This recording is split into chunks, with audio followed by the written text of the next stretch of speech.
গতকাল সারাদিন দুপুরের পর থেকেই সারা দেশের আলোচনার বিষয় ছিল বিমান বাহিনীর একটি বিমান বিধ্বস্ত হওয়া এবং সেটা একটা স্কুলের উপরে গিয়ে পড়া। আমি যখন এই ভিডিও রেকর্ড করছি তখন পর্যন্ত ২০ জন শিশুর মৃত্যুর খবর পাওয়া গেছে, স্কুলের শিশু। এ সংখ্যা আরও বাড়বে এটা নিশ্চিত, কিন্তু চাই না আমরা একটা মৃত্যু আর বাড়ুক। যে কটা মৃত্যু হয়েছে সেটা চাই না, আমাদের একজন মূল্যবান সম্পদ পাইলট মারা গেছেন সেটা চাই না, কিন্তু ঘটনাগুলো ঘটলো শুধু আমাদের দেশে না, সারা পৃথিবীতেই এটা একটা গুরুত্বপূর্ণ খবরে পরিণত হয়েছে। অনেক রকম আলোচনা আছে, আমরা মানুষ হিসেবে আমাদের দেশের মানুষের চরিত্র বা খাসলতের বেশ কিছু জিনিস আমাদের সামনে এসে হাজির হয়েছে। আমরা এটা নানান কারণ অনুসন্ধান করছি, করা উচিত। এবং বিশেষ করে একটা আলোচনা যে বিমানটা ক্র্যাশ করলো F-7 BGI, এটা মূলত একই মানে বাংলাদেশের বিমান বাহিনীর যে ব্যাকবোন, ফাইটারের ব্যাকবোন বলা যায়, J-7 সেটারই একটা ট্রেনিং ভার্সন এভাবে বলতে পারি। প্লেনের অনেকগুলো ভার্সন, সো F-7 আর J-7 মোটামুটি আমরা একইভাবেই দেখব, কিন্তু BGIটা মূলত ট্রেনিংয়ের জন্য। সো এই বিমানটা নিয়েও কিছু কথা বলা দরকার আছে। আমি দীর্ঘদিন থেকে এটা নিয়ে কথা বলি, আমাদের বিমান বাহিনীর আদৌ কোনো কমব্যাট রেডিনেস আছে কিনা, কমব্যাট ক্যাপেবিলিটি কতটুকু আছে সেসব নিয়ে সেই আলোচনায় আসবো, সেগুলো করতে চাই। তার আগে অনেকগুলো ইস্যু নিয়ে একটু কথা বলা দরকার, কারণ হলো অনেক ডাইমেনশন তৈরি হয়েছে। একটা দুর্ঘটনা ঘটলে আমরা হাজার হাজার মানুষ একটা জায়গায় ভিড় জমাই এবং এটা অনেক সময় রেস্কিউর কাজ ক্ষতিগ্রস্ত করে, কোনো সন্দেহ নেই। এবং কোনো একটাভাবে আমাদের এই সমস্যাটা সমাধান করতে হবে কাউন্সেলিংয়ের মাধ্যমে, মানুষকে বোঝানোর মাধ্যমে। মানুষ সবাই যে ওখানে কেওস করতে যাচ্ছেন তা না, মানুষের প্রাণের টানও আছে, সত্যিই আছে। আমার মনে পড়লো রানা প্লাজা দুর্ঘটনার পর সাধারণ মানুষ ওখানে গেছেন এবং কি অবিশ্বাস্য কাজ করেছেন, কোনো রকম ট্রেনিং ছাড়া, কোনো রকম কিছু ছাড়াই হাতে হাত লাগিয়ে সেনাবাহিনীর সাথে তারা এমন কাজ করেছে যেটা পরবর্তীতে তাদের মানসিক ভারসাম্য নষ্ট করে দিয়েছে। তো মানুষ মানুষের পাশে দাঁড়ায়। শুধু সেটা না, যখন রক্ত চাওয়া হলো শত শত মানুষ হসপিটালের সামনে প্ল্যাকার্ড নিয়ে তার রক্তের গ্রুপ নিয়ে দাঁড়িয়ে গেলেন। অসাধারণ।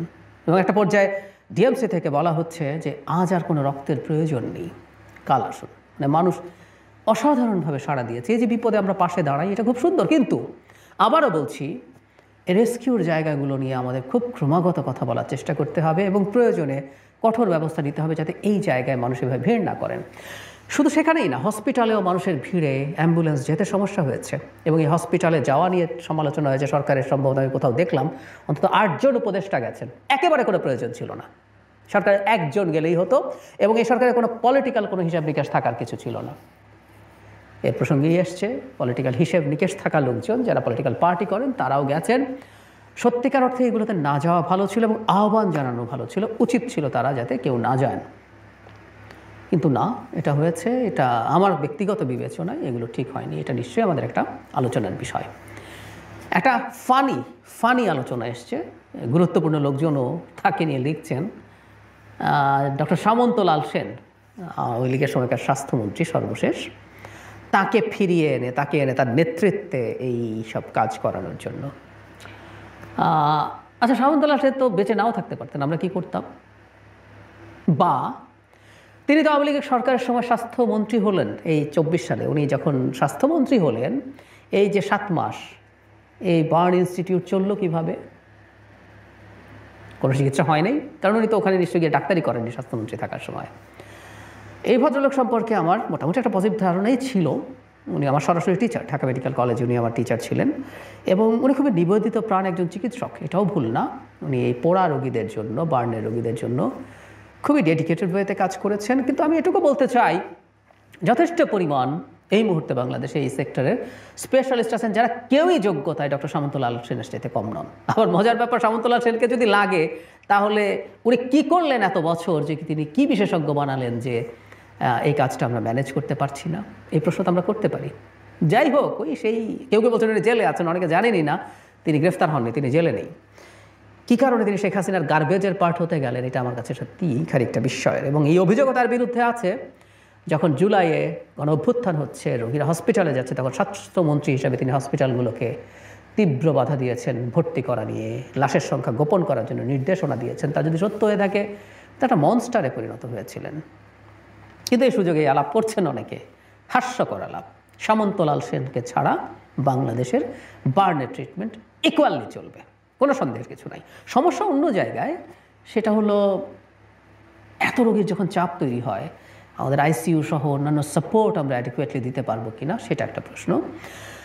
আর যারা মনে করছেন আমাদের সুবিধার অভাবে আমরা বাঁচাতে পারবো না, নাকি তাদেরকে একটু জানিয়ে রাখি খুব বেসিক একটা মেডিকেল নলেজ। আমাদের চিকিৎসায় সমস্যা আছে, চিকিৎসকের অপ্রতুলতা আছে, সরঞ্জামের অভাব আছে, কিন্তু এটা নিশ্চিত থাকুন যে কেউ চাইলে খোঁজ নিতে পারেন। বার্নের কিছু পেশেন্টের প্রাথমিক অ্যাসেসমেন্টের পর আসলে বলে দেওয়া যায় এই পেশেন্ট বাঁচবে না, সত্যি একটা গ্রেডিং করা যায়।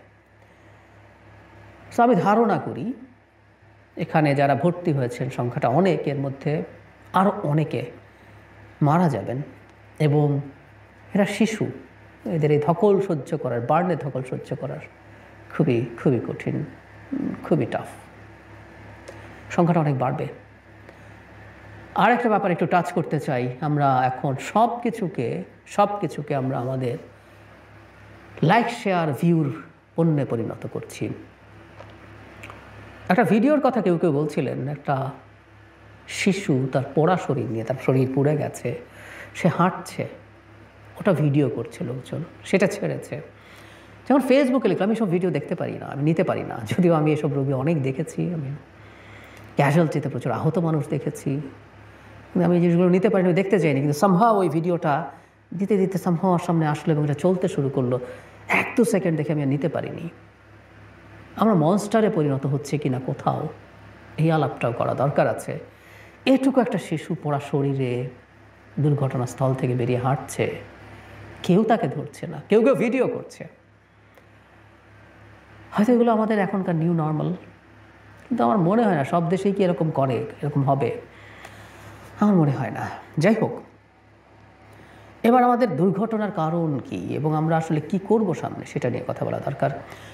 আমরা জানি যে এটা আসলে একজন পাইলটের স্বপ্ন পূরণের দিন ছিল। স্বপ্ন পূরণের দিন মানে হচ্ছে তার পাইলটের ট্রেনিংয়ের পর যখন তিনি অ্যাসিস্টেড ট্রেনিং করছিলেন 2 সিটার একটা ফাইটারের ট্রেইনারে, পেছনে একজন ট্রেইনড পাইলটকে নিয়ে, সেটার পর যখন তিনি সম্পূর্ণ কম্পিটেন্ট বলে মনে করবেন তার ট্রেইনার, তখন তিনি একটা একা উড়বেন।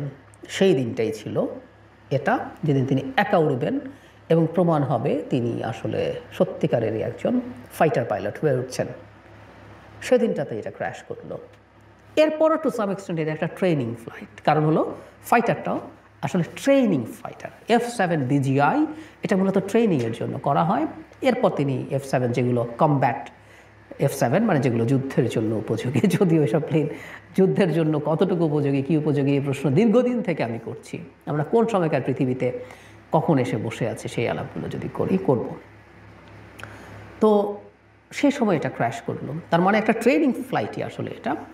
এই আলাপ আছে এবং এটা জেনুইনলি আছে যে ধরনের একটা ট্রেনিং ফ্লাইট কোথায় পরিচালনা করতে হবে, এই শহরের মধ্যে এভাবে ট্রেনিং ফ্লাইট পরিচালনা করা হবে কি না, এই আলাপও আমরা করতে পারি। আসলে শহরের মধ্যে এরকম একটা রানওয়ে আছে যেখানে ফাইটার নামছে, সেই আলাপগুলো তো থাকা দরকার আছে, সত্যিকার অর্থেই আছে। একই সাথে একটা কথা একটু অফ টপিক, আমি আবার এই জায়গায় আসবো, আমি খুব গুছিয়ে আসলে লিখে বসি না, তাই হঠাৎ হঠাৎ যেটা মাথায় আসে সেটাই বলি। আমাদের দুর্ভাগ্য হচ্ছে প্লেনটা টেক অফের সময় ক্র্যাশ করেছে। এটা যদি ল্যান্ডিংয়ের সময় ক্র্যাশ করতো তাহলে আমাদের এই ক্ষতিটা এতটা হয়তো হতো না, কারণ মূলত বার্নের ঘটনা ঘটছে, প্লেনটা পড়লো। ইনফ্যাক্ট ফাইটার যদি ইম্প্যাক্ট করতো, আগুন না ধরলে আসলে খুব বেশি হতাহত হতো না। ফাইটার একটা খুবই ছোট বিমান, ভারতে মেডিকেলের উপরে যেটা পড়েছিল বিরাট একটা বিমান, বোয়িং 787, সেই তুলনায় এগুলো একেবারেই ক্ষুদ্র, কিছুই না। কিন্তু আগুন লেগে গেছে যখন টেক অফ করে, তখন কিন্তু যে কোনো প্লেনের মানে ট্যাঙ্কগুলো সব জ্বালানিতে পরিপূর্ণ থাকে, সো জ্বালানি ছড়িয়ে গেছে এবং মুহূর্তে আগুন ছড়িয়ে গেছে। যখন সে ঘুরে আসতো তার ফুয়েল অনেক কম থাকতো এবং এই আগুন এতটা হতে পারতো না। এটা আমাদের একটা দুর্ভাগ্যের জায়গা। যাই হোক, পাইলটকে নিয়ে অনেক আলাপ আলোচনা হচ্ছে, তিনি ইজেক্ট করেননি। আমরা যারা জানি না তাদের উদ্দেশ্যে বলি, ফাইটারগুলোতে এক ধরনের ইজেকশন সিট থাকে, যেটা নিচে এক ধরনের রকেট বুস্টার থাকে, চাইলে সুইচ টেপা হলে এটা যে ক্যানোপি আছে প্লেনের পরে যে মানে স্বচ্ছ অংশটা, ওটা ভেঙে পাইলট বেরিয়ে আসেন, পরে প্যারাশুট দিয়ে নামেন। কখন ইজেক্ট করবেন বা আদৌ করবেন কি না, কীভাবে করবেন, এটা একটা ডিবেটের জায়গা। কারণ একজন পাইলট আসলে এই ডিসিশন নেওয়া সোজা না, তিনি কখন ইজেক্ট করবেন। অনেক আগে যদি ইজেক্ট করেন প্লেনটা একদম আনকন্ট্রোলড হয়ে যাবে। পাইলট চিন্তা করতে পারেন এটা একটা রাষ্ট্রের সম্পদ, আমি এটাকে যতটুকু সম্ভব চেষ্টা করি রক্ষা করার, অথবা শেষ পর্যন্ত অন্তত চেষ্টা করি আমি এটাকে এমন জায়গায় নিয়ে যেতে যেখানে আমি মারা যাচ্ছি, কিন্তু এমন জায়গায় এটা ফাইটারটা বা প্লেনটা পড়ুক যে আলটিমেটলি নিচে থাকা মানুষের ক্ষয়ক্ষতি কম হবে। সো পাইলট সম্ভবত ইজেক্ট করেননি, আমি যতদূর দেখলাম, বা শেষ মুহূর্তে চেষ্টা করে আর পারেননি কিনা জানি না। তিনি মারা গেছেন, খুবই দুঃখজনক কথা। এক একজন ফাইটার পাইলট তৈরি করার পেছনে রাষ্ট্রের কত খরচ আমাদের আসলে ধারণা নাই। আমি আসবো ওই জায়গায়, অনেকেরই ধারণা নেই। আমাদের বিমান বাহিনীর J-7 ফাইটার নিয়ে দীর্ঘদিন থেকে আমি কথা বলছি। এই আলাপটা কয়েক মাস আগে একবার এসেছিল, যখন বাংলাদেশ পাকিস্তানের কাছে F-17 বিমান কিনতে চেয়েছিল বলে আলাপ আসে, সেটা নিয়ে ভারতের তীব্র প্রতিক্রিয়া হয়। তখন বলেছিলাম যে আমাদের যে এয়ারফোর্সের ব্যাকবোন J-7, এটা প্রাগৈতিহাসিক বিমান। এটা MiG-21 লাইসেন্স নিয়ে 60s চায়না বানানোর লাইসেন্স পায়, বানাতে চেষ্টা করে, কিছু ঝামেলা হয়, তারপর তারা নিজস্ব প্রযুক্তি মিলিয়ে এটা বানায়। এটা বানানো চলতে থাকে এবং যেটা হয় সব সময় প্রত্যেকটা ফাইটারের আপগ্রেডেড ভার্সন হয়। সুতরাং আমরা যখন F-16 বলি, F-16 মানে অনেক কিছু। প্রথম দিকের F-16 আর পরের দিকের F-16 আসলে হুবহু একই না। ঠিক একইভাবে J-7-এরও যে কেউ এটা খুঁজতে গেলে দেখবেন অনেকগুলো ভ্যারিয়েন্ট আছে। আমাদের F-7 যেটা ক্র্যাশ করলো, এটা আসলে J-7ই চালানোর জন্য ফাইনাল প্রশিক্ষণ এখানে হয়। এটা একটা ট্রেনিং ভ্যারিয়েন্ট, এখানে করে তারা ট্রেনিংটা নেন। ট্রেনিংয়ের জন্য সাধারণত যেটা টুইন সিটার হয়, পেছনে একজন ট্রেন্ড পাইলট থাকেন যিনি ট্রেইনি পাইলটকে ট্রেন করেন। তো তখন আলাপ করছিলাম যে আমরা J-17 যদি F-17 যদি পাকিস্তান থেকে কেন কিনবো না, আমার স্ট্র্যাটেজিক সভারেন্টি লাগবে, ওটার মান কেমন আমরা যাচাই বাছাই করবো। আমরা প্রয়োজনে চায়না J-10 J-20 কেনার মতো অবস্থা আমাদের এখনও হয় নাই 5th জেনারেশন, কিন্তু আমরা J-10 কেনার চেষ্টা করতে পারি 4th জেনারেশন। এটা আমাদের করতে হবে আসলে। শুধু তাই না, আমরা অন্যান্য জায়গা থেকে আমাদের সোর্সিং করার চেষ্টা করতে পারি। হয়তো ইউরোপিয়ান যেগুলো টপ ফাইটার্স আছে, রাফাল অথবা ইউরোফাইটার টাইফুন, বা আমেরিকান, এখন F-35 বিক্রি করে আমাদের কাছে করবে কিনা, ওই যে বলেছি আমেরিকার ইকুইপমেন্ট কেনার জন্য তাদের সাথে জিসোমিয়া চুক্তি সাইন করতে হয়, অনেকগুলো ইস্যুজ আছে। অবশ্য ট্রাম্প এখন বেচতে চায় অনেক কিছুই।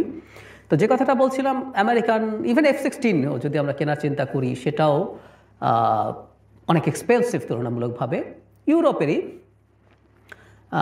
জাস্ট 39 সম্ভবত গ্রিপেন সুইডেনের একটা ফাইটার আছে, যেটা তুলনামূলকভাবে কম দাম এবং যথেষ্ট কেপেবল। সো আমরা আমাদের মতো করে খুঁজবো মাল্টিরোল ফাইটার, বিশেষ করে খোঁজা। এই পৃথিবীতে এখন আসলে আগে বিমানের এগুলো নিয়ে বিস্তারিত অনেক আগে একদিন আলোচনা করেছিলাম, সামান্য যদি বলে রাখি, সেটা হচ্ছে এক এক কাজের জন্য এক এক বিমান। যেমন J-7 যেটা আমাদের ব্যাকবোন, এটা মূলত ইন্টারসেপ্টার, আরেকটা ফাইটারকে সে আকাশে ঠেকানোর চেষ্টা করে। কিন্তু এখনকার মানে ফাইটারগুলোকে মাল্টিরোল, যেমন ধরো চায়নার J-10 হচ্ছে মাল্টিরোল ফাইটার, ও সব রকম কাজ করতে পারে। F-16-এর কথা বললাম, মাল্টিরোল ফাইটার।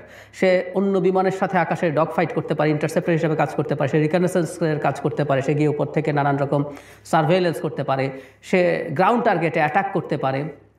সব রকম কাজ একটা ফাইটার দিয়ে করার চেষ্টা করে। তো সেই তুলনায় আমাদের কিছুই নাই। আমাদের কিছু MiG-29 কেনা হয়েছিল, বলা হয় যে এগুলো প্রায়গুলোই ইনঅ্যাক্টিভ, এগুলো এক ধরনের শোকেস করার চাইতে বেশি কিছু না। ফাইটার পেলেই হয় না তার প্রয়োজনীয় আর্মামেন্ট, মানে তার অস্ত্রশস্ত্র ঠিকঠাক মতো দেওয়া হয়নি বা আমাদের হাতে নেই, এই আলাপগুলো আছে। আমি খুব জেনুইন সোর্সে কথা বলে দেখেছি এবং শুনেছি যেগুলো সম্ভবত সঠিক। তো যাই হোক, যে কথাটা বলছিলাম যে এই বিমানগুলো প্রাগৈতিহাসিক, আসলে একেবারেই প্রাগৈতিহাসিক বিমান। এবং এগুলো 2013 সালে সর্বশেষ যে ব্যাচটা দেওয়া হয়, সেটা বাংলাদেশকে দেওয়া হয়েছে। আমি আবারও বলছি, এটা 65 মানে mid-60s দিক থেকে শুরু হয়। 13তে চায়না এগুলোর প্রোডাকশনই বন্ধ করে দেয়।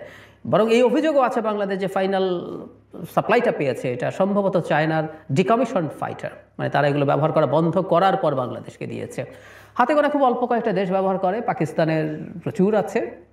যদিও আমরা জানি পাকিস্তানের নিজেরই প্রচুর, ওর F-16 আরও অনেক পুরনো কাল থেকে আছে, ও নিজে ফাইটার বানাচ্ছে, যে F-17 নিজে বানিয়েছে। সুতরাং পাকিস্তানের অনেক ভালো ফাইটারের মধ্যে তাদের সাথে এটা আছে। আর মিয়ানমার বা এই ধরনের কিছু দেশ আছে যারা এগুলো এখনও ব্যবহার করে, তাদের হাতে আছে। যদিও মিয়ানমারেরও মানে এয়ারফোর্সের পাওয়ার, তাদের রাশিয়ান প্রচুর ফাইটার্স আছে, advance fighters, 4th generation fighters, আমাদের চেয়ে মাচ বেটার।